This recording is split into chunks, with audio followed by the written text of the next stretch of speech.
It's no secret, Greater West Bloomfield is a bedroom community, a place where you build a family, plant deep roots, and live a vibrant and full life each and every day. As we age, some common issues may arise that affect that quality of life. However, some may be more severe, especially without early intervention. Joining me for expert analysis is social worker Gloria Whitaker from the University of Michigan, as well as Tracey Proghovnick from Jewish Family Service in West Bloomfield. Thank you both for being with us today.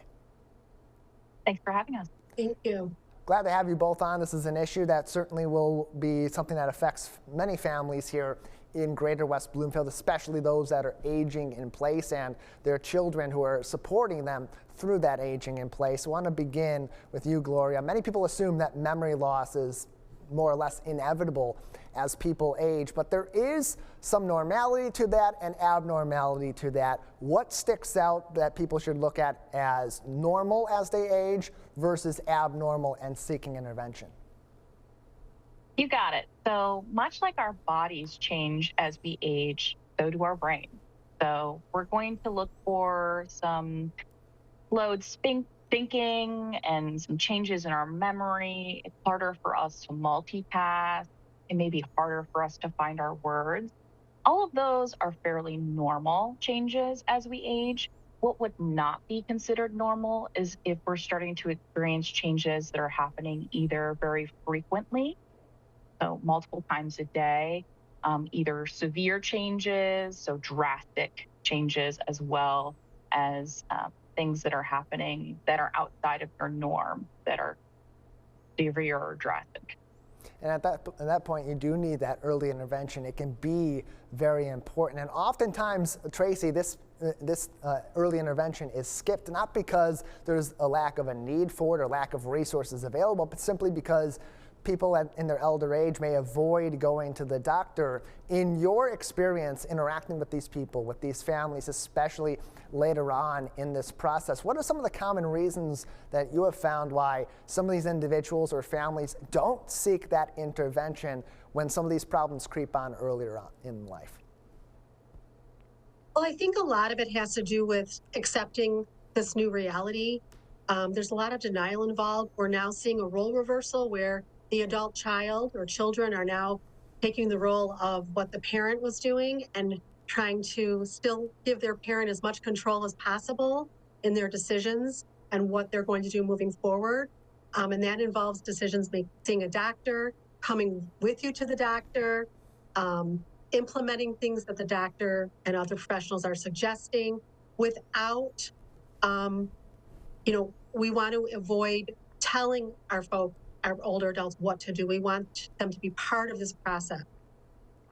It's important that they have that agency still. It keeps their minds thinking about this. They have to actively think and actively make decisions, communicate that with other people to discuss some strategies for going forward. That activity can be really impactful for them, but the early intervention is really important, like with so many other conditions that affect the body and certainly the brain. Gloria, back to you. How can early detection of these cognitive changes impact quality of life as the cognitive decline may continue to progress as people age?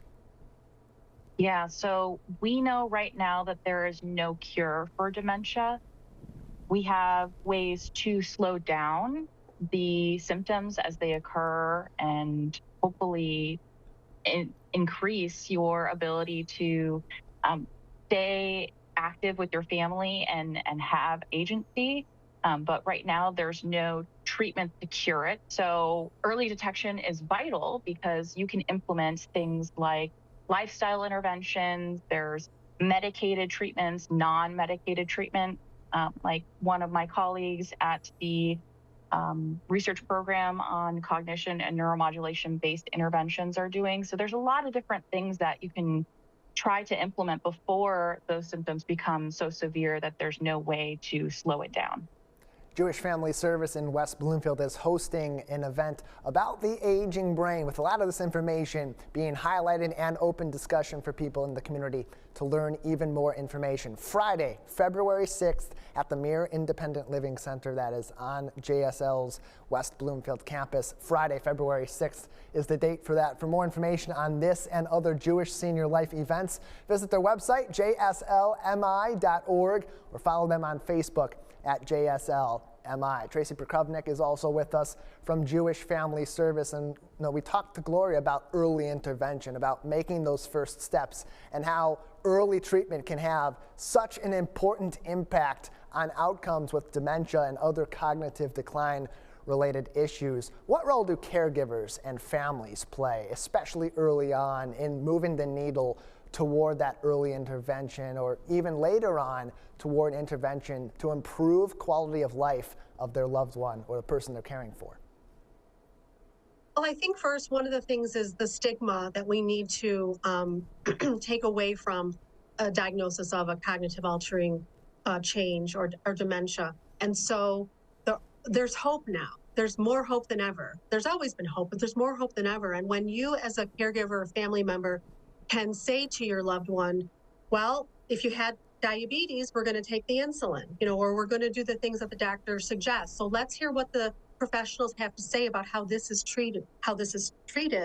And with this early intervention, we can have longer times with a better quality of life. And so that's really what we're looking for. Like Gloria said, there's no cure, but there are new things coming out regularly that are addressing these cognitive changes, slowing down the progression, and helping with other symptoms related to this as it changes people's quality of life. So as a caregiver, you want to be the cheerleader. You want to be the person that helps them make these decisions and really, really praise them for, rising to this occasion and saying, I'm going to take control of my health, whether it's my physical health, my emotional health, my cognitive health, and I'm going to be your partner as your caregiver.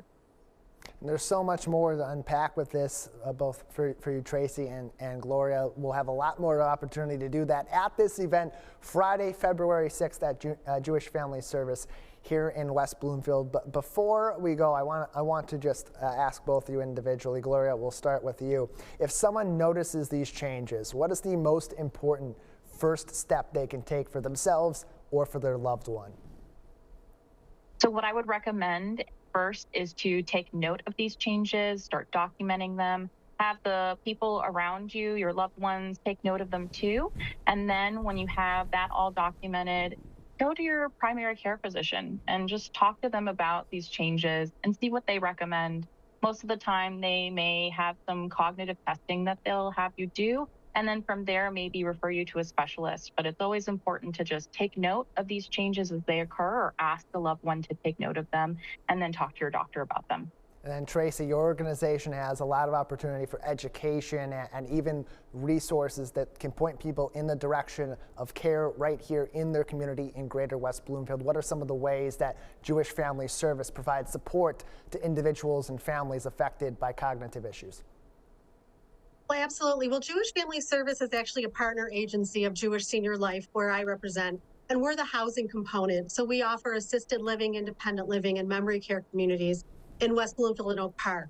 And so we have social workers in all of our communities as well. And that's a really big component that's necessary as we age and things change in our lives. And so we can provide residents and their families with resources, support groups, therapists, referrals to different specialists that we know people have been using that had success, and really just continue with programs like we're having on February 6th, because our residents are invited to these as well. This is just important to them as it is to those not living with us yet. Friday, February 6th at the Mere Independent Living Center, which is on the campus of Jewish Senior Life in West Bloomfield. Friday, February 6th. More information on their website, jslmi.org. Tracey, Gloria, thank you both for your time today. Thank you. Thank you.